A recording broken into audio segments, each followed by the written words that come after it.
Hello at welcome back po ulit mga kasounds. For today's video po natin ay na-repair na po natin itong dila sa ating shop na Construct na 502. Ang issue po niya, yan po, pilatan natin. Mga volume control, pati po sa transistor po niya, ipilatan po natin dahil po shorted na. Pati po yung mga kinilangang na pyesa. So, testing na po natin mga kasounds. Let's go! Buksan mo, papasukin ako. Papasukin ka, walang laban sa'yo.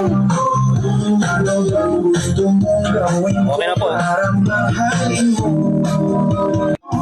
Magpadagdag ng wet kay below. Buksan mo, papasukin ako. Papasukin ako, walang laban sa'yo. Ano bang gusto mong gawin ko para mahalin mo? Buksan mo, papasukin mo na. Papasukin mo na. May chocolate.